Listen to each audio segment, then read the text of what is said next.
Welcome to Shukla D point. आप सभी का स्वागत है आपके अपने YouTube channel Shukla D point में। मैं शिवम शुक्ला आप सभी दोस्तों का हार्दिक स्वागत करता हूं। दोस्तों, आज की वीडियो में हम बात करेंगे बीए प्रथम वर्ष अर्थशास्त्र यानी इकोनॉमिक्स पेपर 1 के बारे में। और पेपर 1 का चैप्टर 3 आज के अंतर्गत हम अध्ययन करेंगे यानी चैप्टर 3। और चैप्टर 3 में आपका क्या वर्णित है? तो आपका वर्णित है मांग का नियम, मांग की परिभाषा, मांग से आशय, साथ ही मांग की लोच वगैरह सारी चीजें इसी में आती हैं। अब मांग का नियम भी बहुत बड़ा होता है। मांग के नियम में भी बहुत सारी चीजें होती हैं। मांग के नियम के अपवाद, मांग के नियम के घटक होते हैं, वस्तु पूर्ति के निर्धारक होते हैं, के निर्धारण के घटक होते हैं, मांग वक्र के दाहिने या नीचे गिरने के क्या क्या कारण होते हैं, और साथ ही साथ पूर्ति से क्या आशय होता है, यानी जो डिमांड और सप्लाई होती है, यानी सप्लाई को पूर्ति कहते हैं, तो पूर्ति से क्या आशय होता है। ठीक है। और मांग के नियम का जो वक्र बनता है उसको कैसे समझते हैं, हम उस वक्र को भी आपको समझाऊंगा आज के वीडियो में।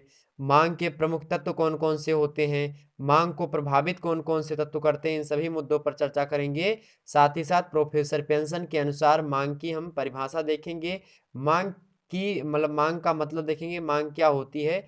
वो वाली मांग नहीं, एक तो मांग होती खून भरी मांग, वो वाली मांग नहीं है। ये मांग वाली मतलब होती है जो आवश्यकता और इच्छा से संबंधित होती है। अभी बताऊंगा आवश्यकता, इच्छा और मांग में क्या अंतर होता है।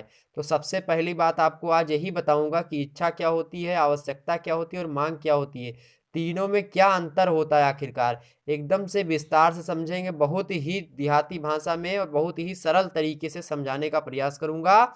और एकदम से आपके माइंड में घुसा दूंगा, पूरा का पूरा कॉन्सेप्ट आपको रटना नहीं पड़ेगा। और यहाँ से लगभग 5 से 6 प्रश्न केवल पार्ट 1 से पूछे जाएंगे। यानी आज के वीडियो में वीडियो बहुत लंबा हो जाता अगर मैं इसको जो है एक ही चैप्टर के अंतर्गत तीसरे अध्याय को बताना चाहता। ध्यान होगा आपको, हमने पूरी विषय वस्तु को पाठ्यक्रम मतलब जो पेपर 1 है आपका, इसको 9 अध्याय में विभाजित करके आपको सिलेबस जो है दिखाया था कि 9 अध्याय में हम पूरा का पूरा सिलेबस कंप्लीट कर लेंगे। लेकिन एक्चुअली में बात ऐसी है कि जो चैप्टर 3 या फिर इसी प्रकार से और भी चैप्टर्स हैं आपके, उनमें क्या होता है, उनमें बहुत ज़्यादा विषय वस्तु, बहुत ज़्यादा सामग्रियाँ होती हैं। तो इसलिए वो एक ही वीडियो के अंतर्गत समाहित ना हो करके कुछ टुकड़ियों में मैं आपके सामने लाने का प्रयास करूंगा। कुछ मतलब 1 2 3, 3 से ज़्यादा नहीं होगा। तो किसी भी अध्याय में 3 से ज़्यादा पार्ट नहीं होंगे। इससे पहले 2 वीडियो हमारे अपलोडेड हैं जिसके अंतर्गत पहला चैप्टर को हमने एक ही वीडियो के अंतर्गत समझा दिया। उसमें हमने ऑब्जेक्टिव प्रश्नों को और साथ ही साथ पूरा थ्योरेटिकल पहले समझा। उसके बाद में देखा कि एग्जाम में किस प्रकार से प्रश्न पूछे जाते हैं, यानी ऑब्जेक्टिव टाइप के, उसको समझ लिया था। तो उस प्रश्न मतलब उस चैप्टर से रिलेटेड महत्वपूर्ण प्रश्नों को भी हम देखते चले हैं। तो 2 चैप्टर इस प्रकार से आपके कंप्लीट हैं, साथ ही सिलेबस आपका कंप्लीट है। इसी के अनुसार सेकंड पेपर जो है उसका भी जो है सिलेबस जो है हमने करवा दिया है। सिलेबस की वीडियो अपलोड है, अब जल्द ही उस पर कार्य करेंगे और सेकंड पेपर से संबंधित चैप्टर आपके सामने लाने का प्रयास करेंगे। अगर आप लोगों की डिमांड रही तो मैं 2019 और 2020 का जो प्रश्न पत्र है पिछले साल का, उसको भी हल करवा दूंगा, जिससे आपका 60% वहीं से फंस जाएगा। ठीक, तो कुल मिलाकर के आपको क्या करना है, बस हमारे साथ बने रहना है। अगर आपको 2019 और 2020 प्रश्न पत्र का हल चाहिए तो आप अभी हमारे चैनल को सब्सक्राइब करिए। आने वाले समय में मैं उसको हल करवा के आपके सामने प्रस्तुत करूंगा। अगर आपकी डिमांड ज़्यादा रही, यानी जो मांग ज़्यादा रही, मांग ही पढ़ने वाले हैं, तो आपसे पहले मांग समझ लेंगे। उसके बाद नीचे कमेंट करेंगे तो मैं देखूंगा कि अगर आपकी मांग ज़्यादा रही, ज़्यादा लंबी मांग भरी है आपकी, तो मैं उस पर वीडियो बना दूंगा। ठीक है, तो अपने मांग को ज़्यादा से ज़्यादा भरने का प्रयास करिएगा आप लोग। तो मांग भैया देखते हैं, मांग इच्छा आवश्यकता क्या होती है। तो इससे कोई किसी बात को मतलब किसी की भावना को ठेस नहीं पहुंचना चाहिए। जो हमने बताया, हंसी खेल में सारा पाठ्यक्रम आज हम चर्चा करेंगे। ठीक, और एकदम से दिमाग में आपके घुस जाएगा कॉन्सेप्ट, ये मैं वादा दिलवाता हूँ। आने वाले जितने भी समय में मतलब कि जो समय आपका अभी मैं लेने जा रहा हूँ, आपके जीवन का बहुत इंपॉर्टेंट समय होगा जो आप हमको देंगे। लेकिन उतने ही समय में आपको सारी चीज़ें समझ में ना गई तो उसी दिन मैं अपना नाम बदल दूंगा। ये बात समझ लीजिए, मैं बिल्कुल आसानी से समझाऊंगा आपको एकदम कॉन्सेप्ट। चलिए शुरू करते हैं। तो आज के वीडियो में हम मांग का नियम समझेंगे, मांग की परिभाषा समझेंगे। नेक्स्ट वीडियो में हम मांग की लोच को समझेंगे। ठीक है, क्या समझेंगे? मांग की लोच को, और इससे संबंधित ऑब्जेक्टिव प्रश्नों को भी हम समझ लेंगे इसके बाद। ठीक, ये बात भी ध्यान रखेंगे आप। तो चलिए शुरू करते हैं चैप्टर 3, मांग का नियम और मतलब मांग की परिभाषा। देखिए आपके सामने स्लाइड प्रस्तुत है चैप्टर 3 मांग का नियम एवं मांग की लोच। तो मुख्यतः आज हम मांग के नियम पर और मांग की परिभाषा यानी मांग से क्या आशय होता है, मांग के प्रमुख तत्व क्या होते हैं, मांग को प्रभावित करने वाले कौन कौन से तत्व हैं, इन सभी बातों पर चर्चा करते हुए हम आगे बढ़ते हुए चलेंगे। मांग के नियम को समझेंगे, मांग के नियम को प्रोफेसर मार्शल के अनुसार, प्रोफेसर थॉमस के अनुसार समझेंगे। मांग की क्या क्या जो है मान्यताएं हैं मांग के नियम की, उनको समझेंगे। साथ ही साथ मांग का नियम किस प्रकार से हम वक्र पर बना सकते हैं उसको भी समझेंगे। वक्र क्यों नीचे गिरता है यानी क्यों झुकता है उसका भी कारण समझेंगे। और मांग के नियम के क्या अपवाद हैं उसको भी समझेंगे। इसी के साथ पूर्ति से क्या आशय होता है और वस्तु की पूर्ति के जो निर्धारण करता होते हैं, निर्धारक घटक होते हैं, उसको हम समझ लेंगे। ठीक, तो कुल मिलाकर के इतने मुद्दों पर आज हम की वीडियो में चर्चा करेंगे। चलिए शुरू करते हैं। पहला टॉपिक यानी पहला मुद्दा, पहले चीजें देखिए। मांग, मांग से क्या आशय होता है, तो मांग को समझने से पहले आपको तीन चीजें समझनी होती है। क्या क्या? इच्छा, आवश्यकता और मांग। चलिए शुरू करते हैं। मांग से आशय, अर्थशास्त्र के क्षेत्र में मांग को एक धुरी की संज्ञा दी जाती है। धुरी क्या होती है? धुरी वह चीज होती है जिस पर पूरा का पूरा रथ टिका होता है। धुरी जो होता है किसी पहिए में लगा होता है बीच में, तो वही होता है धुरी। ठीक है, उसी पर पूरा का पूरा पहिया टिका होता है, किस पर? धुरी पर। ठीक, तो धुरी जो होती है बीच में एकदम केंद्र में स्थित होती है और वो पूरे के पूरे चक्के को संभालती है। और चक्का किसको संभालता है? रथ को संभालता है, फिर किसी भी चीज को चक्का संभाल लेता है। तो धुरी क्या होती है? धुरी पर पूरा का पूरा जो है मतलब एक केंद्र होता है। किसी भी वस्तु के तमाम मतलब चौतरफा जो विकास होता है वो किसी से किससे होता है? इसी से होता है, धुरी से। तो अर्थशास्त्र की धुरी कौन है? मांग है। क्योंकि जो पूरा का पूरा आप अर्थशास्त्र पढ़ते हैं यानी इकोनॉमिक्स पढ़ते हैं, तो उसमें मांग और जो है पूर्ति, यही दो फैक्टर आपके सामने निकल करके आएंगे। मतलब डिमांड एंड सप्लाई, डिमांड और सप्लाई पर मुख्य रूप से पूरा इकोनॉमिक्स टिकी हुई है। डिमांड बढ़ेगी, उससे मांग पर प्रभाव पड़ेगा, उससे महंगाई पर प्रभाव पड़ेगा, उससे निर्धनता पर, मतलब हर तरीके से प्रभाव पड़ता रहेगा। अभी समझाएंगे। मांग बढ़ेगा तो क्या होगा, मांग घटेगी तो क्या होगा, आगे अभी समझ लेंगे। ठीक है, वक्रता मतलब वक्र के माध्यम से, ग्राफ के माध्यम से, और ग्राफ से रिलेटेड प्रश्न आपसे एग्जाम में पूछा जाता है। 2019 की परीक्षा में देखेंगे तो इस चैप्टर से लगभग 5 से 6 प्रश्न पूछे गए थे, केवल पार्ट 1 से, मांग के नियम से संबंधित।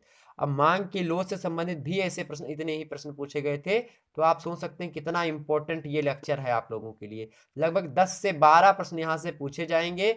एकदम से 100% की मैं वादा करता हूँ, इस चैप्टर से 10 से 12 प्रश्न आपके पूछे जाएंगे, क्योंकि इसी पर पूरा का पूरा पेपर बेस्ड है आपका। तो मांग क्या होता है? अर्थशास्त्र का क्या होता है? एक धुरी होती है जिस पर पूरा का पूरा अर्थशास्त्र क्या होता है? टिका हुआ होता है, जिसके चारों ओर संपूर्ण आर्थिक क्रियाएं क्या करती हैं? चक्कर लगाती हैं। तो प्रश्न आपसे पूछा जाता है कि अर्थशास्त्र के क्षेत्र में जो होता है एक धुरी का कार्य कौन करता है, एक धुरी की संज्ञा किसको दी जाती है? ऑप्शन में मांग होगा, पूर्ति होगी और तमाम सारी चीजें, आपको वस्तु होगी, विनिमय होगा। तो आप क्या होगा? मांग जो होती है वो क्या होती है? अर्थव्यवस्था में या अर्थशास्त्र के क्षेत्र में एक धुरी का कार्य करती है। ऑब्जेक्टिव टाइप का प्रश्न यहाँ से आज से बन सकता है। जिसके चारों ओर संपूर्ण आर्थिक क्रियाएं क्या करती हैं? चक्कर लगाती हैं। भैया चक्का जो होता है वो चारों तरफ धुरी के ही चक्कर लगाता है। जिस प्रकार से चक्का या जो तीलियां लगी होती हैं या जो चक्के में, वो घूमती रहती हैं उसी धुरी के जो है चारों तरफ, ठीक उसी प्रकार से जो इकोनॉमिक्स होती है पूरी की पूरी, वो किसके ऊपर घूमती है? मांग के ऊपर। तो मांग के चारों तरफ क्या घूमता है? पूरा का पूरा इकोनॉमिक्स घूमता रहता है। मांग को समझने के लिए इच्छा, आवश्यकता और मांग को मतलब समझना होगा, मतलब इनमें अंतर समझना होगा। वास्तविक रूप से अगर देखते हैं हम लोग, तो आम भाषा में या फिर साधारण बोलचाल की भाषा में हम मांग, इच्छा और आवश्यकता एक ही समझते हैं। क्या इच्छा है, क्या आवश्यकता है और क्या मांग है आपकी, बस इतनी चीजें होती हैं। इसको हम एक ही अर्थ के तरह पर हम समझते हैं अपने दैनिक जीवन में, इधर उधर की भाषा में। लेकिन इसको आज अंतर आप इसमें देख लेंगे। देखिए, तो अर्थशास्त्र में इन तीनों में काफी अंतर पाया जाता है। प्रत्येक मानव को मानवीय मनोवृत्ति, मतलब जो उनकी उसकी जो मन की इच्छा होती है उसी को क्या कहा जाता है? मनोवृत्ति कहा जाता है। तो प्रत्येक मानव मतलब जो जितने भी मानव हैं उनको क्या, उनके अंदर क्या होती है? प्रत्येक मानव को मानवीय मनोवृत्ति अच्छा उपभोग करने के लिए प्रेरणा देती है। यानी हर एक व्यक्ति का मन कहता है कि उसके पास हर चीज अच्छी अच्छी हो। ठीक है, जैसे उसका फोन भी अच्छा हो, उसकी गर्लफ्रेंड भी अच्छी हो, उसकी बुक्स वगैरह भी अच्छी हो, मतलब उसकी हर एक चीज जो उससे रिलेटेड हो, उसके हर एक चीज क्या हो? अच्छे हो। मतलब ठीक ठाक हो। ये क्या होती है? ये होती है भैया, ये क्या होती है? ये क्या होता है? इसको इच्छा हम कहते हैं।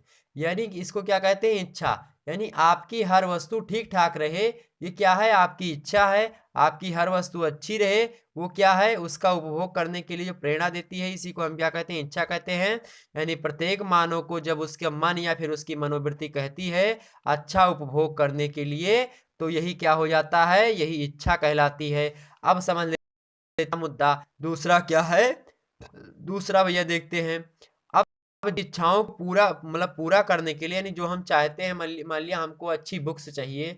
अब अच्छी बुक्स के लिए हमको क्या करना है, या फिर अच्छी कोई भी चीज़ चाहिए, आप समझ सकते हैं अपने वे में, अपने जो है माइंड के अकॉर्डिंग समझ सकते हैं कि आपको क्या चाहिए। तो आपको अच्छा क्या लगता है? तो आजकल के जनरेशन को सबसे ज़्यादा अच्छा क्या लगता है, वो चीज़ आप लोग समझते हैं। तो भैया देखिए, जिन इच्छाओं को पूरी पूरी करने के लिए या पूरा करने के लिए अपने सीमित साधन व्यय करने को तैयार हो जाते हैं, उसे हम क्या कहते हैं? आवश्यकता कहते हैं। तो आवश्यकता उस चीज़ की होती है जिसके लिए हम क्या करते हैं? किसी चीज़ का क्या करते हैं? एक्सचेंज वगैरह करते हैं, या फिर मनी दे करके किसी चीज़ को लेते हैं, यानी विनिमय की प्रणाली हम अपनाते हैं। आपको ध्यान होगा, हमने चैप्टर 1 में विनिमय को आपको समझाया था। विनिमय क्या होता है? एक वस्तु के बदले में दूसरी वस्तु हमको जब मिल जाती है तो इसी को विनिमय कहते हैं। या फिर वस्तु बदले ना दे करके हम क्या करते हैं? हम रुपया देते हैं उसको, यानी मुद्रा देते हैं, तब वो हमको वस्तु दे देता है। जब वो वस्तु हमको दे देता है, यानी जिस वस्तु के लिए एक एक तो वस्तु खूब पसंद है हमको, ठीक, ये क्या है? इच्छा है। एक तो क्या किया हमने उसके लिए व्यय देने के लिए, मतलब उसके लिए विनिमय करने के लिए तैयार हो गए, मतलब उस वस्तु को खरीदने के लिए उसके लिए मनी देने के लिए हम तैयार हो गए। ये क्या हो गई? ये क्या हो गई भैया? ये हो गई आपकी आवश्यकता। और जब क्रय शक्ति मतलब क्या होता है? मतलब जो क्रेता विक्रेता के बीच में होती है, या क्रेता की जो शक्ति यानी खरीदने की जो उसके अंदर कैपेसिटी होती है, यानी कोई व्यक्ति है उस पुस्तक को मान लिया खरीद लेता है, तो जो खरीद लेता है वो पुस्तक जो आपको अच्छी लग रही थी, तो उसको पोषित करके इच्छा पूरी कर ले अपनी, उसी को मांग कहते हैं। अब यानी जिस पुस्तक को उसको अच्छी लग रही थी कोई पुस्तक, और उस पुस्तक को उसने खरीद लिया, और खरीदने के बाद में उसने व्यय कर दिया, व्यय करने के बाद में उसका उपभोग भी कर लिया, तो इस सभी को हम क्या कहते हैं? इसको मांग कहते हैं। ठीक, तो जब उसकी इच्छा पूरी हो जाती है तो उसी को मांग कहते हैं। इच्छा क्या होती है? इच्छा उसे कहते हैं कि ये बुक आपको अच्छी लगी, यानी कोई लड़की आपको अच्छी लगी तो क्या है? कोई लड़की आपको अच्छी लगी तो वो आपकी इच्छा है। अब उसको प्राप्त करने के लिए आप क्या क्या जतन करते हैं, क्या क्या पापड़ वगैरह बेलते हैं, जो कुछ भी आप आम भाषा में समझते हैं, वो क्या हो गया? तो जो कुछ आप उसके पीछे दौड़ते हैं, इधर उधर सारी चीज़ें करते हैं, वो क्या हो गया? वो हो गई आवश्यकता। वो क्या हो गई? आवश्यकता। और जब उसको आप मतलब पा लेते हैं, या फिर वो आपकी मतलब गर्लफ्रेंड बन जाती है, नंबर एक्सचेंज हो जाता है, तो क्या हो गया भैया? क्या हो गया? वही चीज़ आपकी क्या हो गई? तो उसी चीज़ को हम क्या कहते हैं? मांग कहते हैं। ठीक, तो मांग समझ में आ गई क्या होती है? मांग समझ गए? यानी कोई वस्तु हो, वो हमको पसंद हो, और उसको हम विनिमय के माध्यम से या फिर मुद्रा को दे करके उस वस्तु को प्राप्त कर लेते हैं, यही क्या कहलाती है? और उसका उपभोग भी कर ले जो हम चाहते हैं, तो क्या हो गया? वही मांग हो गया। ठीक, समझ गए बात? चलिए आगे बढ़ते हैं। अगला प्रश्न देखिए, मतलब आगे देखते हैं प्रोफेसर पेंशन। ये तो थी भैया आम भाषा, हम लोगों की भाषा जो हमने समझी। अब बात कर लेते हैं थोड़ा जो है, जो बहुत ज़्यादा विद्वान वगैरह लोग होते थे उनके अनुसार, यानी प्रोफेसर पेंशन। तो प्रोफेसर पेंशन के अनुसार हम समझते हैं कि इन्होंने क्या कहा, अर्थशास्त्र में मांग के नियम को निर्धारण करते हुए या फिर मांग की परिभाषा को देते हुए। तो पेंशन महोदय कहते हैं कि मांग जो होता है एक प्रभावी इच्छा होती है। क्या होती है? एक प्रभावी इच्छा होती है, यानी प्रभावशाली इच्छा होती है, जिसमें 3 तथ्य सम्मिलित होते हैं। इनके अनुसार मांग में 3 तथ्य संकलित होते हैं। आइए देखते हैं भैया कौन कौन से 3 तथ्य संकलित होते हैं। पहला इनका जो तथ्य संकलित होता है मांग में प्रभावी इच्छा के रूप में, वो वस्तु को प्राप्त करने की इच्छा।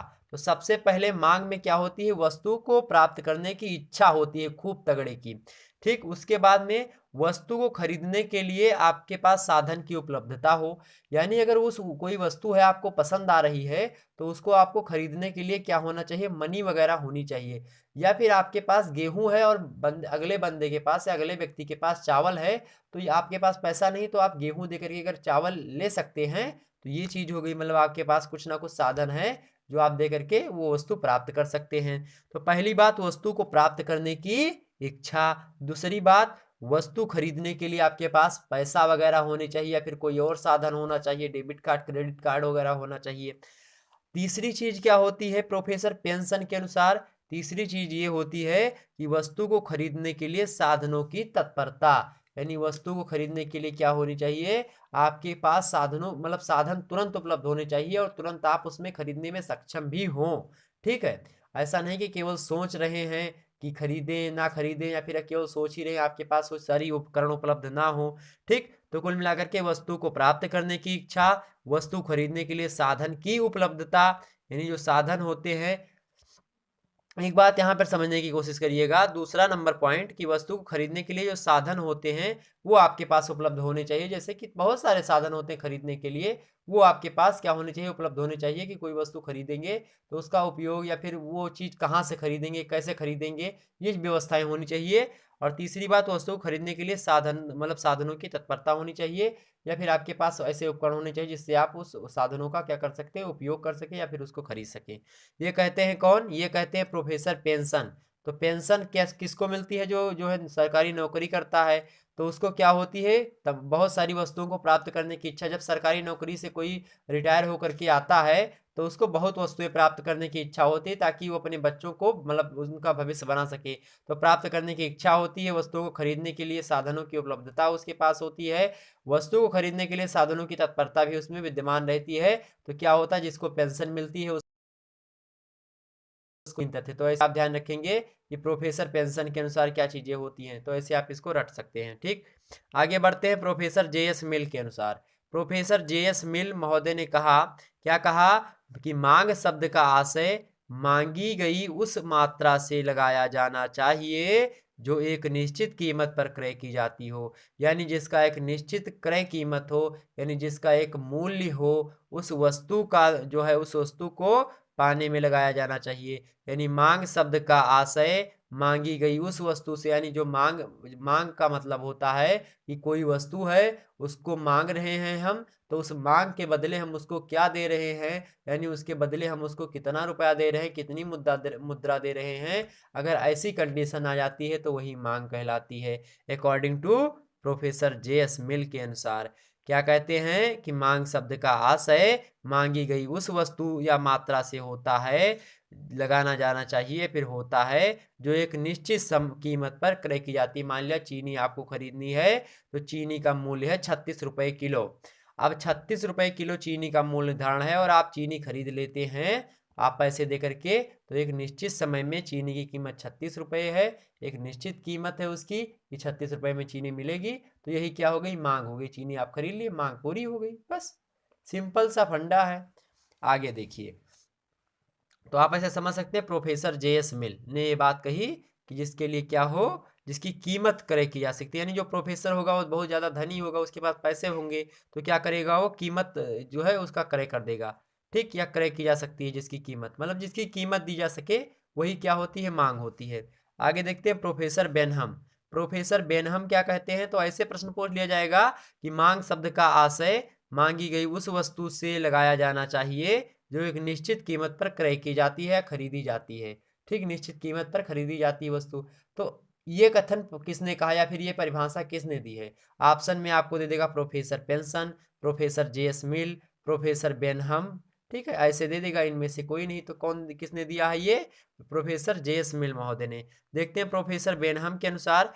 प्रोफेसर बेनहम ने कहा मांग की परिभाषा देते हुए कि किसी दी हुई वस्तु मतलब किसी दी हुई कीमत पर वस्तु की वह मांग, क्या कहा इन्होंने, कि किसी दी हुई कीमत पर वस्तु की मांग वह मात्रा है जो उस कीमत पर एक निश्चित समय में खरीदी जाती है। निश्चित समय मतलब होता है एक समय काल में, जैसे कि आज हम खरीद रहे हैं सारी चीजें, तो आज की बात ही ये आज क्या है, निश्चित, कोई एक निश्चित समय हो। ठीक, तो एक निश्चित समय में खरीदी जाती हो तो मांग क्या होती है, इन्होंने कहा कि किसी दी हुई कीमत पर, कोई दी हुई कीमत है उस पर वस्तु की मांग जो होती है वह मात्रा होती है। वस्तु की मांग को इन्होंने क्या कहा, एक मात्रा कहा, और कहा कि वह मात्रा होती है वस्तु की मांग जो उस कीमत पर एक निश्चित समय में खरीदी, किसी निश्चित समय में किसी कीमत को दे करके खरीदी गई हो, तो वस्तु की वह उसी मात्रा को हम क्या कहते हैं, मांग कहते हैं। तो एक कीमत है जो कि एक निश्चित समय में दी गई है और उसी मतलब वस्तु की मात्रा जो है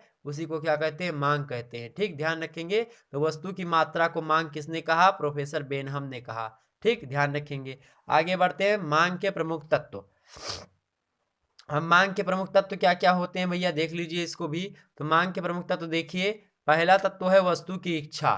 तो वस्तु के लिए पहले आपके मन में इच्छा आती है कि वस्तु कैसी होनी चाहिए, वस्तु ठीक ठाक होनी चाहिए, अच्छी होनी चाहिए। ठीक, आगे देखते हैं। पहले देखिए भैया, जब आप देखते हो, मान लिया एक दुल्हन देखने के लिए आप जा रहे हो, एक उदाहरण से समझ लीजिए पूरा का पूरा कॉन्सेप्ट।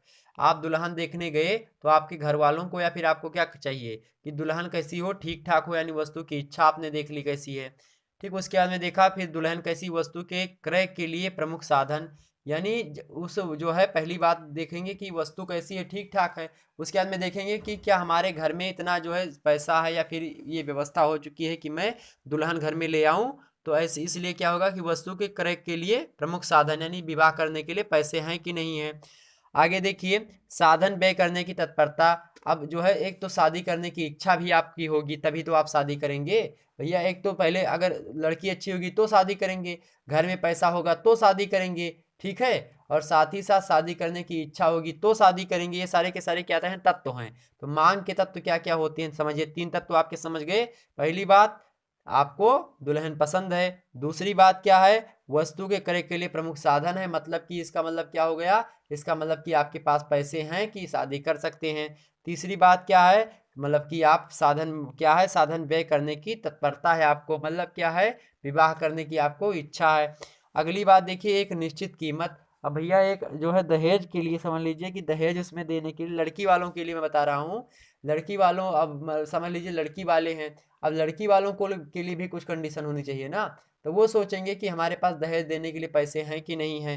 तो ये चौथा हो गया, एक निश्चित कीमत होनी चाहिए। पांचवा देखिए, निश्चित समय अवधि। तो भैया एक लगन मुहूर्त आपको निकलवाना पड़ेगा कि किस तारीख को, किस डेट को शादी फिक्स करनी है। समझ गए बात। तो पहली बात, दुल्हन या दूल्हा अच्छा होना चाहिए, कोई दोनों पर लागू, दुल्हन दूल्हा अच्छा होना चाहिए।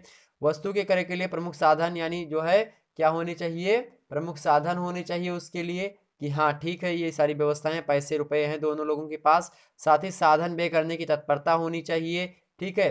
दोनों लोगों को, यानी दुल्हन दुल्हे को एक दूसरे को पसंद हो, साथ ही साथ दोनों में शादी करने की इच्छा भी हो।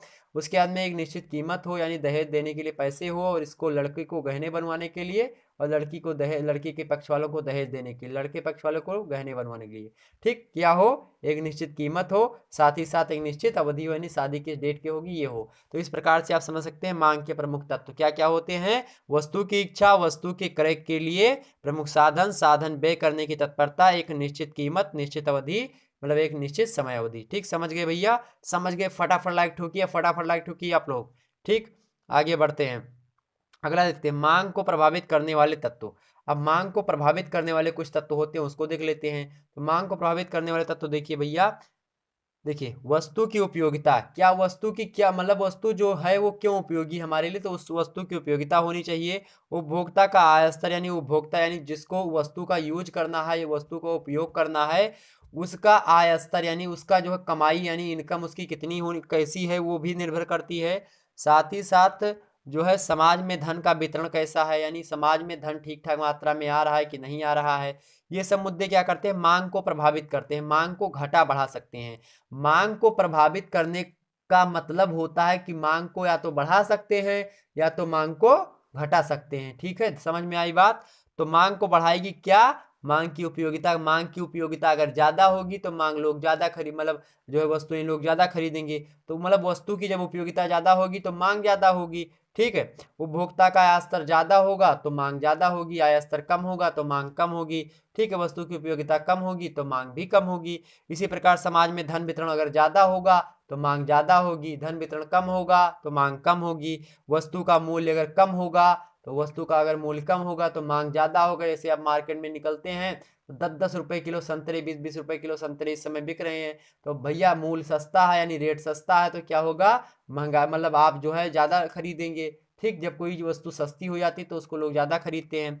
तो क्या हो भैया, समाज में धन का भी, मतलब वस्तु का मूल्य कैसा है इस पर भी निर्भर करता है। वस्तु का मूल्य कम होगा, जब वस्तु का मूल्य कम होगा तो मांग में वृद्धि होगी, यानी व्युत्क्रमानुपाती का संबंध रखते हैं मांग और वस्तु का मूल्य। ठीक है, ध्यान रखेंगे भाई, यही मांग के लोच में हम समझे, मतलब मांग के नियम में समझेंगे विस्तार से इस बात को। तो वस्तु के मूल्य में अगर वृद्धि होती है तो क्या होगा, मांग में कमी आएगी। वस्तु के मूल्य में कमी होती है तो मांग में क्या हो जाएगी, वृद्धि हो जाएगी। समझ गई बात। अगला देखते हैं अस्थापन वस्तुएं, मतलब अब उपयोगिता है किसी वस्तु की। जैसे आपको चाहिए था कि तीसरा पेपर चाहिए हमको, तीसरा सर तीसरा चैप्टर बताइए, तीसरा चैप्टर बताइए, आप लोग कमेंट कर रहे थे। तो भैया ये क्या है, आपकी क्या है, ये मांग है। अब हमारे पास मान लेते हैं वस्तु मतलब उपलब्ध चीज नहीं है तो नहीं बन पाएगा। तो इसके लिए क्या होना चाहिए, अस्थापन वस्तुएं का मतलब क्या होता है कि उस स्थान पर वस्तुएं उपलब्ध होनी चाहिए, मतलब उसकी कंडीशन हो कि वस्तुएं मिल जाएंगी यहाँ पर। ठीक, तो ध्यान रखिएगा, स्थापन मतलब वस्तुओं का उस स्थान पर मिल जाना। तो तीसरी बात, यानी अगर उस स्थान पर वो वस्तु, कोई वस्तु किसी स्थान स्थान पर मिल रही है तो वहां पर क्या होगा, मांग उसकी ज्यादा होगी। अगर नहीं मिल रही, कम मात्रा में उस स्थान पर मिल रही है तो उसका उसका जो मांग होगा वो क्या होगा, तो कम मिल रही, तो मांग क्या होगा भैया, कम मिल रहा तभी मांग ज्यादा होगा। कम मिल रहा है मांग ज्यादा होगा, बहुत ज्यादा मात्रा में हो रहा है तो मांग थोड़ा बहुत हो सकता है कम हो जाएगा। ठीक, ये समझ लीजिए। इसके दो प्रभाव पड़ सकते हैं वस्तुओं के कम ज्यादा होने से। ठीक, ये भी आगे हम समझ लेंगे। और रुचि और फैशन, अब भैया व्यक्ति की रुचि किस में है ज़्यादा, कौन सा फैशन चल रहा है, जैसे कौन सी नई मूवी आई है। तो जैसे शाहिद कपूर की मूवी आई थी, क्या नाम था उसका, कबीर सिंह। और लौंडे लोग सब दाढ़ी वगैरह रख लेते हैं, जिनका ब्रेकअप होता है वही दाढ़ी रखा के घूम रहे चश्मा लगा के, और टंकी से वो दारू निकाल के पीता। सभी लोग दारू सिगरेट ये सब पीना प्रारंभ कर दिए। भैया ये सब हानिकारक चीज़ें हैं। ठीक है, इनको छोड़िए, और काहे जिंदगी बर्बाद कर रहे हो अपनी लोग सब। भैया आप लोग युवा हो, आप यही टर्निंग जो है पॉइंट है। आप जो है कबीर सिंह देखने से फुर्सत है आपको भैया, मूवी देखने के लिए उसको आचरण में जो है आप बैठा लेते हैं। आप भगवान राम को अपना आचरण बनाइए। और भी लोग हैं जो आइडल आप बना सकते हैं उनको, नेताजी सुभाष चंद्र बोस हैं, ठीक है, स्वामी विवेकानंद जी हैं। इसी प्रकार से हर एक धर्म में है, आप अपने धर्म के जो है लोगों को अपनाइए, आइडल बनाइए। ठीक, आगे बढ़ते हैं। तो क्या होना चाहिए, रुचि फैशन क्या है उस समय, तो उसके अकॉर्डिंग सारी चीज़ें होंगी। यानी कटा फटा जींस जो इस समय चल रहा है, इसकी मांग ज़्यादा है। क्यों ज़्यादा है, क्योंकि ये फैशन में है। ठीक, ध्यान रखेंगे।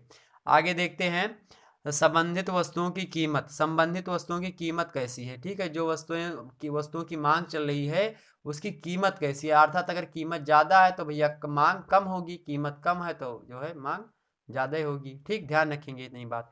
आगे देखते हैं पूरक वस्तुएं। कुछ पूरक वस्तुएं होनी चाहिए, जैसे कि कोई वस्तु है, उस वस्तु के बदले में अगर कोई वस्तु मिल जा रही है तो भी काम चल जाएगा, ठीक हो जाएगा मांग। जैसे कि आपकी मांग थी कि जो है सर जी आप बोर्ड पे पढ़ाइए, लेकिन अब भैया बोर्ड नहीं मिल रहा है हमको, या फिर बोर्ड किसी कारणवश बोर्ड पर नहीं पढ़ा पा रहे हैं, या फिर वो व्यवस्थाएं हमारे पास नहीं। आप कह रहे हैं लाइव कक्षाएं लीजिए सर, लाइव क्लासेस चलाइए, और हमारे पास वो साधन उपलब्ध नहीं, क्योंकि इतने जो है अभी व्यवस्था नहीं हो पाई, इतने जो है अभी जो है सारी चीज़ जो है इनकम ही है ना, पैसे हैं उतने कि मैं वो व्यवस्था कर सकूं आप लोगों के लिए। ठीक, आप लोग साथ बने रहेंगे तो मैं जल्द ही व्यवस्था करूंगा किसी न किसी प्रकार से आप लोगों के लिए कि लाइव क्लासेस लाऊं। ठीक है, कि साथ में हम लोग, आप लोग सामने हो, कमेंट्स आपके आ रहे हों, मैं पढ़ूं और उसका उत्तर दूं, साथ ही साथ पढ़ाऊं बोर्ड पे, आपको डिजिटल बोर्ड हो आपका। बीए में मैं क्रांति ला दूंगा, ये समझ लीजिए आप लोग। आप लोग को समय के बाद ऐसा आएगा कि बीए के बच्चा जो होगा, बीए का जो बच्चा होगा, उससे बीएससी वाले डरेंगे कि हाँ कहीं क्वेश्चन ना पूछ ले कोई। ठीक, ये बात ध्यान रखेंगे आप। तो पूरक वस्तुएं होनी चाहिए। पूरक वस्तुओं का मतलब क्या होता है, कोई डुप्लीकेट चीज हो जाए, जैसे कि रोल्ड गोल्ड चलता है आजकल। महिलाएं जो होती हैं या जो है अधिकतर लड़कियां, मैं कहना नहीं चाहता कोई बात, लेकिन जैसे कि मान लिया भाई अब शादी विवाह ठना है, किसी के यहाँ शादी है, अब शादी है मान लिया, पैसे तो उसमें इधर उधर ज़्यादा वैसे भी खर्च हो जाते हैं। लेकिन अब क्या होता है कि सभी लोगों के लिए माँ बाप तो गहने बनवा नहीं सकते, क्योंकि इतना पैसा होता नहीं, आम मतलब आम जनता में, भारत में इतना पैसा लोगों के पास नहीं होता। हालांकि जो मिडिल वर्ग है उन्हीं के पास नहीं होता, बहुत सारे धनी भी लोग होते हैं उनके पास होता है, जो बहुत सारे ऐसे गरीब लोग हैं जिनके पास कुछ ही नहीं होता भैया, वो दो वक्त की रोटी नहीं पा पाते हैं। ठीक है, गरीबी आपने पढ़ा होगा, गरीबी हमने बताया था, गरीबी के लिए बहुत सारी समितियां बनी, विभिन्न समितियों ने बहुत सारी चीज़ें बताई कि कितने लोग, कितने पैसे लोग महीने में कमा रहे हैं तो गरीब हैं, कितने अमीर हैं। तो क्या हो भैया, क्या हो, जैसे कि हम क्या बता रहे थे, हम बता रहे थे संबंधित वस्तुओं की कीमत क्या होनी चाहिए। पूरक वस्तुएं होंगी, कीमत परिवर्तन की आशा, हम क्या बता रहे थे। हाँ, तो हम पूरक वस्तुएं बता रहे थे, रोल्ड गोल्ड, और ये यही लाइव क्लासेस में होता है, थोड़ा सा हम इधर उधर हो मान लिया तो आपके कमेंट्स आ जाए सर ये पढ़ा रहे थे। ठीक है, तो हम बता रहे थे रोल्ड गोल्ड यानी पूरक वस्तुओं के बारे में। तो जैसे कि अब उसमें नहीं है तो गहने के लिए अब गहना तो बनवा नहीं सकते। अब गहना नहीं तो आजकल मार्केट में बहुत सारे जो है आर्टिफिशियल वस्तुएं मिल रही हैं उसके लिए, कि एक दिन जो है पहन लो, उसके लिए व्यवस्था हो जाती है। तो एक दिन पहन लो उसके लिए मतलब बढ़िया हो जाता है, लगेगा कि एकदम सोना पहनी है लड़की, लेकिन मतलब वो सोना होता नहीं है। ठीक है, क्या होता है वो, नैनों की धोखेबाजी होती है वो। ठीक, लेकिन फिर भी वो ठीक ठाक लगता है। तो ये सारी चीज़ें होती हैं। तो पूरक वस्तुएं उन्हीं को कहते हैं, यानी जो आप रोल्ड गोल्ड पहन लेती हैं वही होता है जो है क्या, या फिर आप जो है जो है कैंपस का जूता एक ओरिजिनल आता है, एक लोकल आता है, आप कैंपस का जूता लोकल पहन लेते हैं तो ओरिजिनल की भांति लगता है, तो वो पूरक वस्तुएं हैं। ठीक, तो ऐसी वस्तुएं मिलने लगी वहाँ पे स्थापन मतलब वस्तु मतलब स्थानों पर, जहाँ पर जो है उसका पूरक जो है चीज़ें वो उपलब्ध हो जाए, तो ये भी जो है उस पर प्रभाव डालेगा। ठीक है, ये बात भी ध्यान रखेंगे, यानी कैंपस का जूता जो लोकल मिल रहा है और कैंपस का जो ओरिजिनल मिल रहा है। ठीक, अब जो भाई मान लिया कैंपस का जो ओरिजिनल जूता है वो कम मात्रा में ही डिमांड मतलब उसकी सप्लाई हो रही है, तो जो जो लोकल कंपनी वाला है वो और ज़्यादा बना देगा कि हाँ लो, तो सप्लाई हो गई। अब मांग भैया वो सप्लाई हो गई, साथ ही साथ उसकी कीमत है, तो कीमत कम है तो क्या हो जाएगी, उसकी मांग बढ़ जाएगी। तो सप्लाई ज़्यादा है, कीमत कम है, क्या हो गई, मांग बढ़ गई, वो जूता बिक गया, जो ओरिजिनल जूता था वो रखा रहेगा। ठीक, लेकिन अधिकतर लोग जिनके पास पैसे वो ओरिजिनल पहनना चाहते हैं। आगे देखते हैं, कीमत परिवर्तन की आशा। कीमत में परिवर्तन करने की आशा भी होनी, कभी महंगाई हो, कभी सस्ता होती है वस्तुएं, कभी महंगी होती हैं, ये भी प्रभाव डालती है। साथ ही व्यापार दिशा में परिवर्तन, व्यापार की दिशा किस प्रकार से होती है, यानी व्यापार किस ओर आगे बढ़ रहा है, उसी के हिसाब से जो है मांग में वृद्धि होती है। ठीक, ये बात भी ध्यान रखेंगे। आगे बढ़ते, मांग के प्रकार। मांग तीन प्रकार की होती हैं, मांग तीन प्रकार की होती है, टेढ़ी मांग, सीधी मांग और कौन सी मांग, ठीक है, तिरछी मांग। वो नहीं मांग भैया, मांग दूसरी होती है, ये मांग वाली वो इच्छा आवश्यकता वाली मांग है। तो मांग के नियम देखिए, मांग तीन प्रकार की होती है, मांग के प्रकार तीन प्रकार, यानी मांग तीन प्रकार की। मूल्य मांग होती है, कीमत मांग, यानी जो उसके जो है प्रिंट रेट होता है एमआरपी, वो होता है क्या, मूल्य मांग या कीमत मांग। आय मांग एक होता है, जो आपका इनकम होता है वो एक प्रकार की, और एक आणी मांग होता है। ठीक, ध्यान रखेंगे, आणी मांग होता है। ठीक, बस यही प्रश्न आपसे ऑब्जेक्टिव टाइप में पूछा जाएगा कि निम्न में से मांग के प्रकार नहीं है, एक देगा कीमत मांग, आय मांग या आणी मांग। ठीक है, तो ध्यान रखेंगे, और एक ऑप्शन दे देगा उसमें से कोई और दे देगा है वस्तु की इच्छा, तो ये मांग नहीं मतलब वो नहीं होगा मांग का प्रकार। ठीक है, ध्यान रखेंगे। मांग के कुछ अन्य प्रकार भी हैं, उसको भी देख लेते हैं। तीन और प्रकार हैं, जैसे व्युत्पन्न मांग, संयुक्त मांग और सामूहिक मांग। तो मांग दो कैटेगरी की होती है, एक तो भैया मांग जो है एक दूसरे पहलू के हिसाब से देखते हैं। तो मांग जो मुख्य रूप से होती हैं तीन प्रकार के होते हैं, मूल्य मांग या कीमत मांग, दूसरा आय मांग और तीसरा होता है आणी मांग। ठीक है, ध्यान रखेंगे। और एक एक दूसरे प्रकार से अगर मांग को हम समझेंगे तो जो है उसके उप मांग के रूप में, जैसे व्युत्पन्न मांग, संयुक्त मांग और सामूहिक मांग। ठीक है, ध्यान रखेंगे इतनी बात। चलिए आगे बढ़ते हैं, मांग का नियम समझ लेते हैं। मांग का नियम क्या होता है? मांग का नियम किसी वस्तु की कीमत और उस कीमत पर मांगी जाने वाली मात्रा के बीच गुणात्मक संबंध को स्पष्ट करता है। तो इस बात को यहाँ पर ध्यान रखेंगे, प्रश्न आपसे पूछा गया था 2019 की परीक्षा में, कि जो मांग होता है वो कैसा होता है। तो ऑप्शन में आपको दिया था गुणात्मक कथन, जो है उसके बाद में दिया था परिमाणात्मक कथन, या फिर ए और बी दोनों, या फिर इनमें से कोई नहीं। तो क्या होता है, मांग एक गुणात्मक कथन होता है। मांग क्या होता है, गुणात्मक कथन होता है। मांग का नियम किसी वस्तु की कीमत और उस वस्तु की या उस कीमत पर मांगी जाने वाली मात्रा, तो उस कीमत पर जितनी भी मात्रा, यानी कि 36 रुपए किलो चीनी है, तो मांग का नियम का कहता है क्या, किसी वस्तु की कीमत, यानी किसी वस्तु की कीमत कितनी है, 36 रुपए की कीमत पर उसको क्या मिल रहा है, 1 किलो चीनी मिल रही, वही हो गई कि उस कीमत पर दी जाने वाली मात्रा। तो एक वस्तु यानी चीनी है, चीनी की कीमत 36 रुपए है, और उस पर 36 रुपए में 1 किलो चीनी उसको मिल रही, वही हो गई क्या, कि मांगी जाने वाली जो मात्रा है के बीच गुणात्मक संबंध को स्पष्ट करता है मांग। ठीक, तो मांग का नियम क्या स्पष्ट करता है, चीनी और मतलब चीनी का मूल्य कितना, 36 रुपए, कितना चीनी मिल रही है, तो 1 किलो, तो 1 किलो चीनी 36 रुपए में मिल रही है, यही क्या होता है, मांग का नियम होता है। ठीक, इन दोनों के बीच में जो संबंध होता है गुणात्मक संबंध, उसी को हम क्या कहते हैं, मांग का नियम कहते हैं। मांग के नियम के अनुसार किसी वस्तु की कीमत बढ़ने पर उसकी मांग कम हो जाती है। भैया जब किसी वस्तु की कीमत बढ़ जाती है तो मांग कम हो जाती है, और जब कीमत, जैसे कि चीनी जब भैया कितने रुपए में थी, मान लिया कोई चीज हो, अगर सेल लगा हो 250-250 रुपए में, जो 500 का कल को मिल रहा था वही सेल लगा हो 250-250 का, तो वो बिक जाएगा 100 पीस। लेकिन जो 500-500 का बिक रहा है दुकान में रख करके, वो हो सकता है आपका 25 ही पीस बिके। तो जो 500 वाला था वो 25 पीस बिक रहा है, और जो मतलब कि 250 वाला था वो 100 पीस बिक रहा है। क्यों बिक रहा है? ये मांग के नियम के अकॉर्डिंग चल रहा है। जैसे क्या होता है, जब वस्तु की कीमत बढ़ जाती है तो मांग कम हो जाती है, जब वस्तु की कीमत क्या हो जाती है, घट जाती है, तो क्या हो जाता है, मांग बढ़ जाती है। तो वस्तु की कीमत में वृद्धि से मांग पर बहुत ज़्यादा प्रभाव पड़ता है और कमी से भी प्रभाव पड़ता है। जब वृद्धि होती है कीमत में तो मांग घट जाती है, जब जो है कीमत में कमी होती है तो मांग क्या होती है, बढ़ जाती है। ठीक, मांग में कमी तो बढ़ जाएगी, सॉरी, कीमत में वृद्धि तो मांग घटेगी, कीमत में कमी तो मांग बढ़ेगी। ठीक, ये बात ध्यान रखेंगे। अर्थात वस्तु की कीमत व मांग के बीच में विपरीत संबंध होता है। ठीक है, ध्यान रखेंगे, विपरीत संबंध होता है। मांग का नियम यह बताता है कि किसी वस्तु के लिए मांग की जाने वाली मात्रा उस वस्तु के मूल्य में होने वाले परिवर्तन के विपरीत होती है, यानी व्युत्क्रमानुपाती होती है। बस वही बात जो हमने समझाई आपको, वही बात बता रहा है। आगे देखिए, प्रोफेसर मार्शल कहते हैं मांग के नियम को परिभाषित करते हुए, अन्य बातें समान रहने पर किसी वस्तु के मूल्य में वृद्धि होने पर उसकी मांग कम हो जाती है, इसके विपरीत मूल्य कम होने पर मांग बढ़ जाती है। ये बात किसने कहा? प्रोफेसर मार्शल ने कहा, वही बात जो हमने समझाई।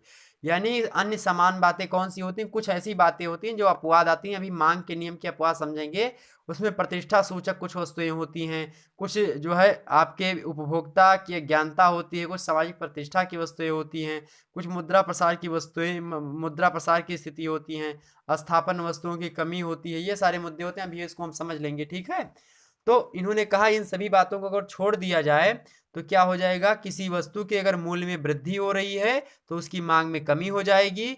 अगर इसके विपरीत जब मूल्य कम हो जाता है किसी वस्तु का तो मांग में वृद्धि हो जाती है। ठीक, अगला देखते हैं प्रोफेसर थॉमस। प्रोफेसर थॉमस क्या कहते हैं? ये कहते हैं कि किसी समय विशेष पर, यानी कोई समय है, उस समय पर किसी वस्तु या सेवा की, कोई वस्तु हो या फिर सेवा हो, तो किसी सेवा की मांग या फिर किसी वस्तु की मांग प्रचलित मूल्य पर ऊंचे मूल्यों की अपेक्षा ज्यादा तथा नीचे मूल्यों की अपेक्षा कम, तो ऊंचे मूल्यों की अपेक्षा ज्यादा और नीचे मूल्यों की अपेक्षा कम होती है। ठीक, ध्यान रखेंगे, किसी समय विशेष में किसी वस्तु या सेवा की मांग जो होती है वो प्रचलित मूल्य पर, अगर प्रचलित मूल्य जो है यानी 30 रुपए किलो अगर कोई चीज मिल रहा था, प्रचलित मूल्य है किसी समय में, अगर वो मूल्य क्या हो जा रहा है, ऊंचा हो जा रहा है, तो अगर ज्यादा हो जा रहा है, मूल्यों की अपेक्षा ज्यादा हो रहा है, तो क्या हो जाएगा, वो मतलब जब मूल्य ज्यादा हो गया, मतलब वही बात घूम क्या हो गया, क्या हो जाएगी, खरीद कम हो जाएगी। अगर मूल्य जो हो जाता है कम हो जाती है, मूल्य जो होता है कम हो जाती है, तो क्या हो जाएगा, वस्तु ज्यादा बिकने लगेगी। तो ये कहते हैं कि किसी समय विशेष पर किसी वस्तु या सेवा की मांग प्रचलित मूल्य पर ऊंचे मूल्यों की अपेक्षा ज्यादा तथा नीचे मूल्यों की अपेक्षा कम होती है, इसी को मांग का नियम कहते हैं। ठीक, ध्यान रखेंगे इतनी बात। तो इन कथनों को आप याद कर लीजिएगा कि यहाँ से डायरेक्ट प्रश्न पूछ लेगा कि अन्य बातें समान रहने पर किसी वस्तु के मूल्य में वृद्धि होने पर मतलब उसकी मांग कम हो जाती है, इसके विपरीत मूल्य कम होने पर मांग बढ़ जाती है। यह कथन किसका है? तो मार्शल का है। ठीक है, किसका है? मार्शल का है। तो इन दोनों मुद्दों को आप ध्यान देंगे। ये तो सिंपल है प्रोफेसर मार्शल वाला, प्रोफेसर थॉमस वाला थोड़ा सा अटपटा है, लेकिन कहना वो भी मतलब बात वही कह रहे हैं। तो जब जिसमें अपेक्षा वगैरह, मूल्यों की अपेक्षा कम ज़्यादा हो, अपेक्षा लगा करके, वो कौन हो गए? तो अपेक्षा थॉमस हैं। ठीक है, ध्यान रखेंगे। तो मार्शल की अपेक्षा थॉमस ने बहुत ज़्यादा कठिन चीज़ दी है। तो अपेक्षा किसने दी है? थॉमस ने दी है। ठीक, मार्शल ने क्या दी है? साहस दी है, जो आपने अभी तक समझा। चलिए बात कर लेते हैं और आगे हम थोड़ा सा प्रोफेसर थॉमस के अनुसार। प्रोफेसर थॉमस कहते हैं किसी समय विशेष पर किसी वस्तु या सेवा की मांग प्रचलित मूल्य पर ऊंचे मूल्यों की अपेक्षा ज्यादा तथा नीचे मूल्यों की अपेक्षा कम होती। प्रोफेसर थॉमस महोदय यही बात कहते हैं। यही बात तो हमने मतलब फिर से बता दी ना शायद। चलिए आगे बढ़ते हैं, मांग नियम की मान्यताएं देख लेते हैं थोड़ा। चलिए, इस नियम की मान्यताएं निम्नलिखित हैं। पहला देखते हैं, उपभोक्ताओं की आय स्थिर रहती है। इसमें जो है मान्यताएं, नियम की मान्यताएं, नियम कहाँ कहाँ पर लागू हुआ, कब लागू हुआ, किस कंडीशन में लागू होगा, वो बात बता रहे हैं। ठीक, तो जब मांग के नियम की मान्यताओं की अगर बात करें या फिर आपसे प्रश्न पूछे तो उसमें क्या होता है कि वो कंडीशन नीति समान होती है और उसमें मांग पर क्या होता है, मांग के नियम वहां पर लागू होते हैं। तो उपभोक्ताओं की आय स्थिर रहे, मतलब अगर कोई व्यक्ति है उसकी 25,000 सैलरी महीने की आ रही, तो 25,000 सैलरी आती रहेगी, तो मांग के नियम पर कोई प्रभाव नहीं पड़ेगा। उपभोक्ता के स्वभाव एवं पसंद में कोई परिवर्तन नहीं होता है। जो उपभोक्ता जो होता है, यानी जो यूज करने वाला होता है, जो खाने पीने वाला होता है, उसकी आय तो 25,000 है। अब 25,000 में वो किस प्रकार से खा रहा था, चीज सारी व्यवस्थाएं कर रहा था, कितना बचा रहा था, वो ऐसे अगर कार्य कर रहा है तो ठीक है, तो उसमें परिवर्तन नहीं, यानी उपभोक्ता का स्वभाव एवं पसंद जो है वो बदलना नहीं चाहिए। अन्य वस्तुओं की कीमतें यथास्थिर रहनी चाहिए, यानी जो अन्य वस्तुएं हैं उसकी पूरक वस्तुएं या फिर जो उसको मात देने वाली वस्तुएं हैं वो भी समान मात, मतलब जितने मूल्य पर थी उतने मूल्य पर रहेंगी, तो ये नियम का जो मतलब मांग का नियम है ठीक ठाक उतरेगा, मतलब सही रहेगा। ठीक, वस्तु विशेष का बाजार में कोई स्थापन नहीं होना चाहिए। वस्तु विशेष का बाजार में कोई स्थापन नहीं होना चाहिए। स्थापन मतलब उसका जो है आप लोग इकट्ठा ना रख लें उसको, मतलब जैसे कि प्याज वगैरह को आप रख लिए थे, मतलब आप नहीं रख लिए थे, मतलब रख नहीं लिया गया था एक बार प्याज वगैरह को, मतलब प्याज को कभी कभी मतलब जब माल रोक लिया जाता है उसी को स्थापन की वस्तु, या फिर उस स्थान पर ना मिले वो वस्तु, ठीक है। तो ऐसी वस्तुओं मतलब वस्तु जहाँ पर मतलब रोक लिया जाए किसी चीज को, ठीक, ध्यान रखेंगे तो वो वस्तु नहीं मिलती है। फिर आगे देखते हैं, ये भी नहीं होना चाहिए। भविष्य में वस्तु के मूल्य में कोई परिवर्तन नहीं होना चाहिए। वस्तु के मूल्य में भविष्य में कोई परिवर्तन ना हो। चीनी 30 रुपए में थी या 36 में थी, तो 36 में रहे, 40 ना हो। ठीक, आगे देखते हैं, वस्तु विशेष घटिया या सम्मानजनक नहीं होनी चाहिए। वस्तु की जो क्वालिटी है वो वैसी रहनी चाहिए जैसी उस समय थी मूल्य निर्धारण करने में, ठीक, तो भी उस पर कोई प्रभाव नहीं पड़ेगा। ये सारी मान्यताएं होती हैं किसकी, मांग के नियम की। अब मांग के नियम को एक चित्र के माध्यम से हम देख लेते हैं, यानी वक्र के माध्यम से। ये आपके एग्जाम में प्रश्न में पूछा जाता है, किसको दर्शाता है, मांग के नियम को, मांग के ग्राफ मतलब किसको दर्शाता है, ठीक है। इसमें आपको मैं समझाऊंगा कि मांग में कमी, मांग में वृद्धि, दोनों को समझाऊंगा कैसे होती है।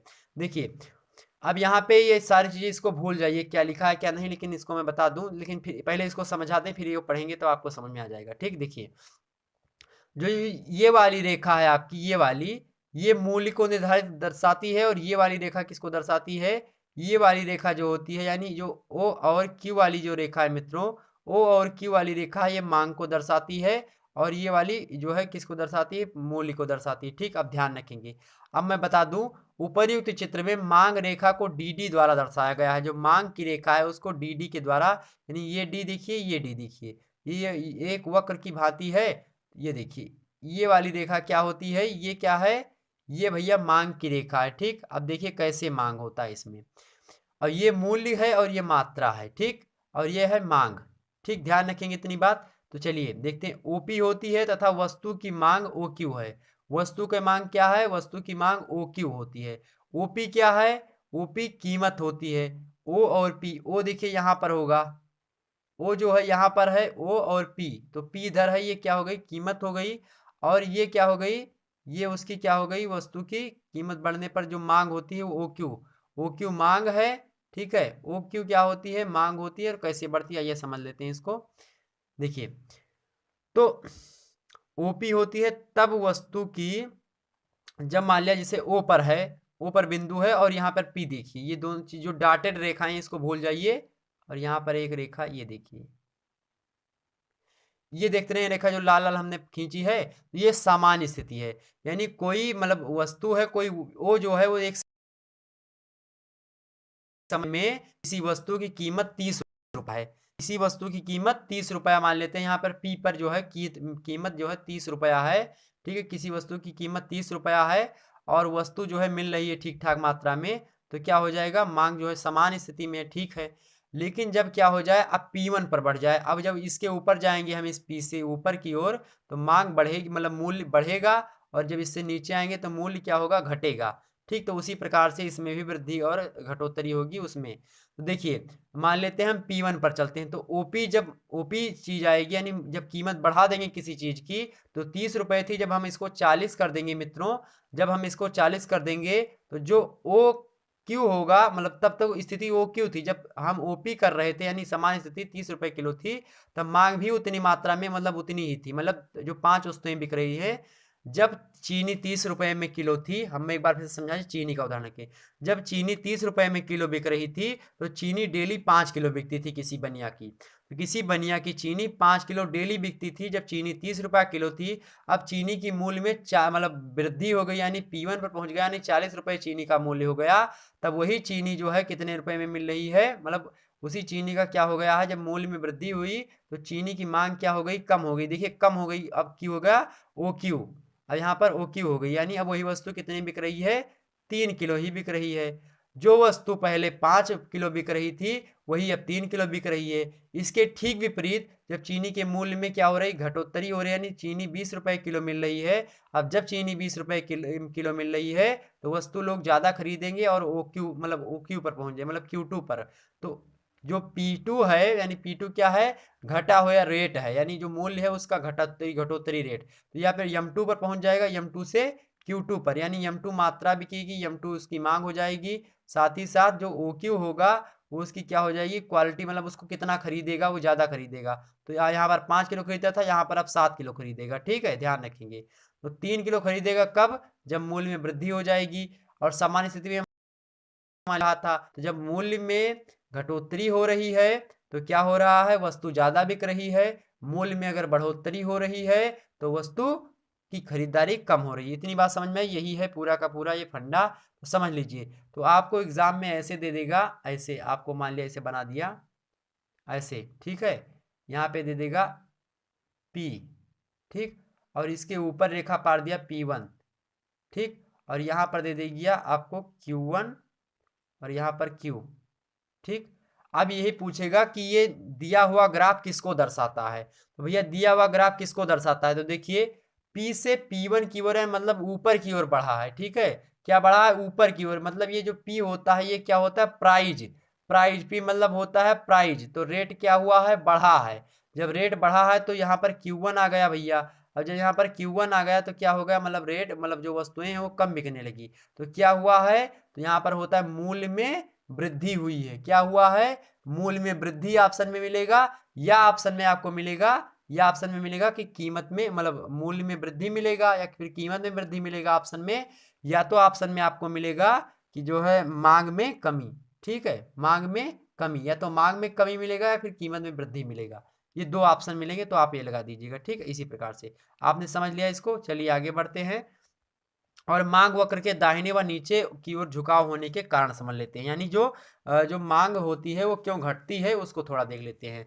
तो पहली स्थिति ये होती है मांग घटने की कि उपयोगिता ह्रास नियम की क्रियाशीलता के कारण, उपयोगिता नियम का जब कमी होने लगता है, यानी जब उपयोगिता का जो नियम हो, उपयोगिता का मतलब क्या होता है, किसी वस्तु को, यानी मांग का जो नियम होता है वही को उपयोगिता नियम कहते हैं। जब किसी वस्तु चीज की हमको उपयोग, मतलब किसी वस्तु की हमको उपयोगिता बहुत कम हो जाएगी तो वही क्या हो जाएगी। तो जब कभी भी हमारी उपयोगिता कम हो जाएगी, उपयोगिता का हमारे ह्रास होगा यानी कमी होगी, तो हम, मतलब हमारे मांग में भी कमी होगी। ठीक है, उपयोगिता समझते हैं आप लोग, जब हमको यूज करना किसी चीज़ को मतलब कम पसंद होगा तो हम, जाहिर सी बात है उसकी मांग कम होगी, उसको कम खरीदेंगे। ठीक, दूसरा चीज होती है प्रतिस्थापन प्रभाव। दूसरा चीज क्या है, प्रतिस्थापन प्रभाव। प्रतिस्थापन मतलब क्या होता है, अगर कहीं पर और स्थापित कोई चीज हो जा रही है, या फिर लोग स्थापित हो रहे हैं, अलग जा रहे हैं, या फिर जो फैक्ट्री वगैरह वहां पे लगी है वो अलग जा रही है, तो फिर उससे क्या हो जाएगा, जो मांग का वक्र होगा वो घटेगा या दाहिनी ओर जाएगा। ठीक, ध्यान रखेंगे। अभी वक्र में आपने समझा दाहिनी ओर जा रहा है, देखिए ये। ठीक, ध्यान रखेंगे। आगे बढ़ते हैं। आय प्रभाव, आय प्रभाव भी निर्धारण करता है। तो दाहिने ओर जाना मतलब क्या होता है, दाहिने ओर जाना क्या होता है, एक मिनट समझिए। मांग वक्र के दाहिने व नीचे की ओर झुकने के कारण पूछ रहा है। तो अगर दाहिने जा रहा है, मान लीजिए अगर वक्र जो है दाहिने जा रहा है तो मांग में वृद्धि हो रही है, और अगर आपका नीचे झुक रहा है तो मांग में क्या हो रही है, कमी हो रही है। तो ये मांग का वक्र दर्शाता है। हालांकि ये बात आपसे पूछी नहीं जाएगी एग्जाम में। देखिए, मांग के वक्र के दाहिने और नीचे झुकने के कारण तमाम प्रकार के होते हैं। तो कुल मिलाकर के यहाँ पर नीचे गिरने की बात कर रहा है। तो अगला देखते हैं क्रेताओं के प्रवेश या बहिर्गमन का प्रभाव। क्रेता का मतलब होता है कई और क्रेता आ जाए, बेचने वाले तमाम हो जाएं, तो उससे भी प्रभाव पड़ता है। ठीक, आगे देखते हैं पांचवा, विभिन्न प्रयोग या वस्तु के विविध उपयोग, यानी तमाम सारी वस्तुएं से एक वस्तु उस समय चल रही थी, उसकी तो मान लिया कई और 4-5 वस्तु उसी क्वालिटी की आ गई, ठीक है। मतलब एक जो है मतलब कोई चीज़ थी, एक कलर की साड़ी आ रही थी उसमें, और 4-5 कंपनियों ने साड़ी निकाल दी उसी कलर की, तो लोग वही खरीदना पसंद करेंगे। मतलब अब उसमें क्या होगा, कंट्रोवर्सी हो गई। अब दोनों लोग मतलब सोचेंगे कि क्या जो है कौन ज़्यादा बेचेगा, क्या होगा क्या नहीं होगा, होता नहीं है ऐसा, आप लोग समझ सकते हैं उसको। तो विभिन्न वस्तुएं जब समाज में आ जाती हैं, मार्केट में आ जाती हैं, तो जो वस्तु मतलब लोग वही वस्तुएं खरीदते थे, अब क्या करेंगे, वो वही उसी वस्तु को ना खरीद करके अलग अलग प्रकार की वस्तु खरीदना प्रारंभ कर देंगे। तो इससे क्या होगा, उस पर प्रभाव पड़ेगा मांग की वक्र पर, ठीक। अगले अब देख लेते हैं मांग के नियम के कुछ अपवाद हैं, उसको देख लेते हैं। तो देखिए, कुछ विशेष परिस्थितियों में ऐसी आती हैं जब मांग रेखा बाएं से दाएं की ओर उठती है, ठीक है। बाएं बाएं से क्या होती है, दाएं ऊपर की ओर उठती है। तो दाएं क्या होती है, ऊपर की ओर उठती है, और बाएं क्या होती है, नीचे की ओर झुकती है, ठीक। ये बात हमने बता दी थी, ये समझ गए आप। प्रतिष्ठा सूचक वस्तुएं, जब कोई प्रतिष्ठा सूचक वस्तुएं होती हैं, तब वहां पे मांग का नियम अब जो है नहीं लागू होता। प्रतिष्ठा सूचक वस्तुएं मतलब की होती, कोई प्रतिष्ठा समाज में दिलाने वाली हो, तो उसमें मांग का नियम कार्य नहीं करता। जो हमने बताया था कि मांग के नियम में जब जो है कीमत में वृद्धि होगी तो मांग में कमी होगी, जब कीमत में क्या हो जाएगी, कीमत में कमी हो जाएगी तो मांग में वृद्धि हो जाएगी, ठीक, ध्यान रखेंगे। तो प्रतिष्ठा सूचक वस्तुओं पर ये बातें लागू नहीं होती। दूसरी, भविष्य में कीमतों में से परिवर्तन की संभावनाएं, भविष्य में कीमत तो जो है मांग के नियम जो है ये अपवाद का कार्य करता है। मतलब भविष्य में ये पता हो कि चीनी का कीमत आने वाले समय में अगर 40 रुपए किलो है, तो आज अगर 36 में 38 में मिल रहा तो आप खरीदेंगे। तब जो है ये नहीं सोचेंगे कि जो है मांग में कमी नहीं आएगी। जैसे चीनी का मूल मान लिया 40 में होने वाला है, और 36 में वो बंदा लाया हुआ है और 38 में बेच रहा है, ठीक। तो आप लोग में मतलब मांग में कमी नहीं होगी, लोग खूब खरीदेंगे। जैसे कोरोना काल में देखा नहीं होगा, पैनिक हो गया था, जो चीज़ें आपको 10 रुपए में मिल रही थी वही 20 रुपए में मिल रही थी, लेकिन फिर भी आप लोग खूब खरीद रहे थे। अब यहाँ पे मांग के नियम की हानि हो गई थी, लेकिन अब मांग के नियम की हानि क्यों नहीं यहाँ पे मानी जाएगी, क्योंकि मांग के नियम के अपवाद के रूप में आते हैं। मांग का नियम यहाँ पे लागू नहीं होता है, ठीक, अपवाद है इस मामले में, ठीक है, एक्सेप्शन है। तो कोरोना में क्या हुआ है, कोरोना में आप समझ सकते हैं क्या हुआ है, खूब ज़्यादा पता चला कि भविष्य में कीमतें मतलब महंगी होती चली जाएंगी वस्तुएं, मार्केट खुलेगा नहीं तो कीमत महंगी होगी। क्यों महंगी होगी, क्योंकि सप्लाई कम होगी। जब सप्लाई कम होगी तो मतलब डिमांड ज़्यादा होगी, जब सप्लाई कम होगी डिमांड ज़्यादा होगी भैया, ठीक है। और जब डिमांड ज़्यादा होगी तो महंगाई बढ़ेगी, ठीक है। और जब महंगाई बढ़ती है तो क्या होता है, डिमांड की कमी होती है, लेकिन इस परिस्थितियों में डिमांड की कमी नहीं होगी, ठीक। आगे बढ़ते हैं, अगला देखते हैं गिफिन का विरोधाभास। गिफिन जो है एक विद्वान है, इनका विरोधाभास जो है अगर ये इनका इनका जो नियम है इस पर लागू हो जाए तो मांग का अपवाद उसमें आ जाता है। अगला देखते हैं उपभोक्ता की अज्ञानता, या फिर कोई उपभोक्ता जो हो वो ना उसको ना पता हो कि चीनी 36 रुपए किलो है, वो जाए मतलब कि क्या हो जाए, या फिर किसी को दिखाने के चक्कर में, या फिर कोई ऐसी कंडीशन आ जाए जो मतलब अज्ञानता हो, ना जानता हो कि चीनी 36 में है तो 40 दे करके चलाए उसको, ठीक है, ये उपभोक्ता की अज्ञानता होती है। अगला है संकटकालीन समय, कोई संकटकालीन समय चल रहा है, जैसे कि अभी कोरोना चल रहा था, यही उदाहरण आप दे सकते हैं। तो कोरोना काल में क्या हुआ, संकटकालीन समय चल रहा था। आगे देखते हैं सामाजिक प्रतिष्ठा की वस्तुएं। सामाजिक प्रतिष्ठा की वस्तुएं कुछ ऐसी वस्तुएं होती हैं जिनका कीमत में अगर वृद्धि होती है तो कोई उसमें हेर फेर नहीं होता, ना उसमें मांग का नियम कार्य करता है, ठीक है।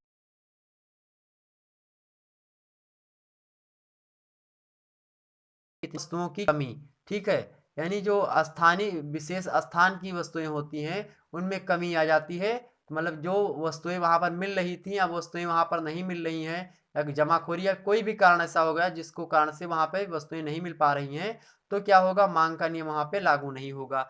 जब वहां पे मतलब वस्तुएं नहीं मिल रही हैं, पहली बात जानिए, सप्लाईवा कम जब है, जब सप्लाई कम है तो डिमांड क्या हो जाएगी, बहुत ज़्यादा हो जाएगी, और डिमांड बहुत ज़्यादा हो जाएगी, उसी के साथ ही साथ जब डिमांड ज़्यादा हो जाएगी मूल्य में वृद्धि खूब होगी। और जबकि नियम क्या कहता था, नियम ये कहता था कि जब जो है रेट आप ज़्यादा कर देंगे तो मांग में कमी हो जाएगी, लेकिन रेटो ज़्यादा है और मांगो बहुत ज़्यादा है, सप्लाई में नहीं हो पा रही है, ठीक। ये नियम यहाँ पे ये नियम यहाँ पे कार्य कर रहा है, ठीक, ये बात समझ लीजिए। तो या तो फिर ऐसी स्थिति हो, अठवा है विशेष अवसर, यानी पर्व कोई आ जाए, पर्व मतलब त्योहार वगैरह कोई चीज़ आ जाए, कोई त्योहार वगैरह जब आ जाता है, कोई विशेष अवसर आ जाता है, उसमें जो है कीमतें बढ़ जाती है। जैसे नवरात्रि में केला महंगा जाता है, आलू का रेट चढ़ जाता है, आलू महंगा जाती है, ठीक है, नवरात्रि में, क्योंकि पता है कि सभी लोग 9 दिन का व्रत रखती हैं औरतें, तो उसमें खाएंगी, जो है फलाहार करेंगी, तो उससे महंगाई बढ़ जाती है। केला जो होता है 40 रुपये 50 रुपये दर्जन पहुंच जाता है। आगे देखते हैं मुद्रा प्रसार की स्थिति। मुद्रा प्रसार समझते हैं आप लोग? नहीं समझते। एक मुद्रा का संकुचन होता है मित्रों, एक मुद्रा का प्रसार होता है। संकुचन मतलब होता है जब मुद्रा में कमी हो जाए, जब मुद्रा कम छपेगा मार्केट में, मुद्रा यानी तरलता कम हो जाएगी। जब मार्केट में तरलता कम होगी, मुद्रा मार्केट में कम होगी, तो वहां पर भैया मांग का नियम क्या होना लागू नहीं होता। साथ ही साथ यानी मुद्रा प्रसार, एक मिनट ध्यान रखेंगे, मुद्रा अगर कम है तो ठीक है, कोई बात नहीं, चलिए मांग का नियम वहां पे थोड़ा बहुत लग जाएगा। लेकिन अगर मुद्रा की जो मार्केट में खूब ज्यादा मुद्रा मार्केट में है, खूब आरबीआई ने खूब छापा, एसबीआई को दिया, एसबीआई ने खूब लोन बांटा, मार्केट में खूब जो है पैसा घूम रहा है मार्केट में, ठीक। अब लोग खूब वस्तुएं खरीदेंगे, ठीक है, चाहे महंगी हो चाहे सस्ती हो। तो जब मुद्रा खूब हो जाएगी, पैसा खूब हो जाएगा, तो आप ये नहीं देखेंगे कि कौन वस्तु चीनिया अगर 36 में बेच रहा था पहले दुकानदारवा, अब वही चीनिया 40 में बेच रहा है, लेकिन फिर भी आप खरीदेंगे, चलो आ रहा है पैसा तो है, ये कौन चिंता है, ठीक। तो ये होगा सिस्टम। इसी प्रकार से आगे देखते हैं अनिवार्य वस्तुओं की मांग। अब कोई ऐसी वस्तु है जिसकी बहुत ज़्यादा आपको अनिवार्यता है, यानी उपयोगिता है, बहुत ज़्यादा ही उपयोगिता है आपको, तो उस वस्तु की कीमत जो है आप निर्धारण स्वयं करेंगे, चाहे वो 1,000 की हो चाहे 10,000 की। जैसे कोई दवा वगैरह होती है, तो दवा अगर आपको करवाना है तो करवाना, मजबूरी है भैया, दवा करवाना पड़ेगा। तो ये क्या हो गई, ये अनिवार्य वस्तुएं हो गई। इसकी मांग के लिए आपको जितना पैसा डॉक्टर बोलता है उसको देना पड़ता है और आप देते भी हो, ठीक। तो ये क्या हो गया, ये एक्सेप्शन होता है वहां पे, ठीक। अब ये नहीं देखेंगे कि जो कामी फलाम पहले 1 रुपए की मिलती थी, आज वही कामी फलाम 2 रुपए में मिल रही है, तो आप कामी फलाम नहीं खाएंगे, दर्द हो रहा भैया जाइए खाएंगे नहीं, डॉक्टर बुलवाएंगे, उतनी दूर से तक आपका कुलकर्म हो जाएगा, ठीक। तो इसीलिए क्या होगा, अनिवार्य वस्तुओं की मांग में मांग का नियम कार्य नहीं करता। आप 2 रुपए की वस्तु मतलब वही खरीदेंगे 2 रुपए में, चाहे कामी फलाम मिले चाहे 10 रुपए में मिलेंगे, आपको खरीदना पड़ेगा, ठीक। यहाँ पर मांग का नियम काम नहीं करेगा। अगला है फैशन की वस्तुएं। फैशन की वस्तुएं, जैसे आजकल कटा फटा जींस चल रहा है, अब वो चाहे 700 का मिले चाहे 1,000 का मिले, पहनना भाई फैशन चल रहा है, और उसी हीरो ने पहना था तो हम भी पहनेंगे। तो चाहे वो डैमेज मतलब फटा हो, चाहे उसको तो अब फटा नहीं कहते, उसको डैमेज कहते हैं, अंग्रेजी में डैमेज कहते हैं उसको, और डैमेज चला गया, हम तो ज़िंदगी में नहीं पहने इस सभी को, ना पहनेंगे, ठीक। तो डैमेज वस्तुएं जो मतलब डैमेज जो वस्तुएं, डैमेज जींस आज पहन रहे फैशन की वस्तुएं हैं। अब भैया वो कितनी भी महंगी मिलेगी, रिबन का चश्मा चाहे जितना महंगा हो, कैंपस का, लोग पहनेंगे वही, ठीक है, ये बात ध्यान रखिए। पर जो है लगभग 1 लाख के करीब में है, तो वो लोग चलाते नहीं, अब भी गाड़ी चलाते हैं, क्यों चलाते हैं भाई, उनकी फैशन है, शौक है, तो वहां पर भी मांग का नियम लागू नहीं होता। इतनी बात समझ में आई।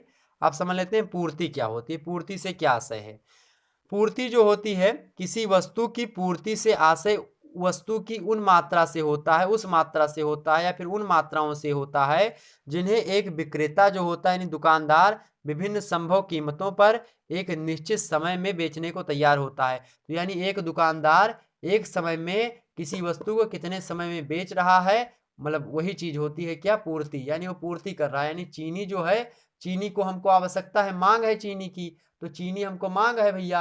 अब वो चीनी जो है वो 30 रुपए किलो खरीद करके लाया, और वो 36 रुपए किलो मान लिया चीनी बेच रहा है, तो चीनी 36 रुपए किलो बेच रहा है, तो एक निश्चित समय में वो 36 रुपए किलो चीनी बेच रहा है, उसको आप खरीद के अपनी मांग की पूर्ति कर लेते हैं, तो यही क्या हो गया, पूर्ति हो गई, ठीक। तो पूर्ति कौन करवाता है, पूर्ति आपका विक्रेता करवाता है, मांग कौन करता है, क्रेता।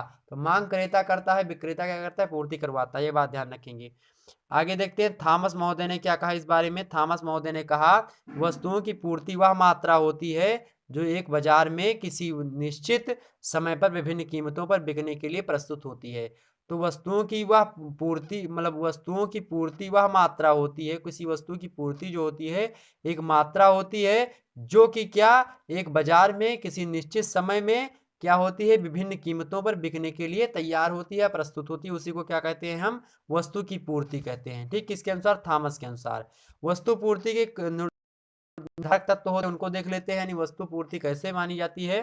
तो वस्तु की